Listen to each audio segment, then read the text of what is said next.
Gipsoteca di Possagno, ottocentesca Ala Lazzari in tutto il suo splendore.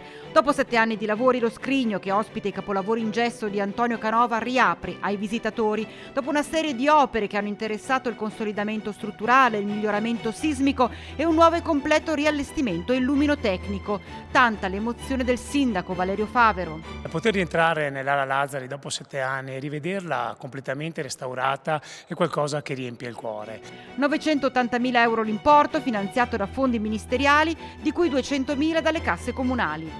Un progetto che tocca vari ambiti, quindi abbiamo la tutela e la conservazione, sicurezza per il nostro patrimonio e anche per i visitatori. Poi abbiamo la valorizzazione e quindi attraverso il nuovo impianto di illuminazione abbiamo la possibilità di godere del modo corretto di tutte le sculture esposte all'interno dell'Ala Lazzari, ma con questa apertura inauguriamo anche un nuovo allestimento.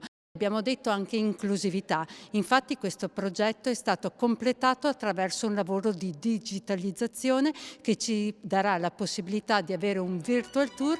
Direttore dei lavori, l'architetto Fabio Guidolin, che ci ha raccontato alcuni retroscena di questi mesi di lavoro. Avere a che fare con delle sculture, delle opere d'arte all'interno e con degli interventi invasivi di adeguamento sismico, ero preoccupato per questo. Quando ho visto tutto inscatolato ho fatto un primo sospiro di sollievo e abbiamo iniziato a intervenire. Un grande lavoro che andrà a rafforzare anche tutto il comparto legato al turismo del territorio. Sicuramente questo posizionamento di questo museo porterà ancora maggiori possibilità per chi verrà qui da noi a visitare appunto il nostro territorio. Non è finita, il 2025 sarà l'anno della messa in sicurezza e sistemazione dell'attigua Ala Scarpa, ma intanto godiamoci semplicemente tutta questa bellezza.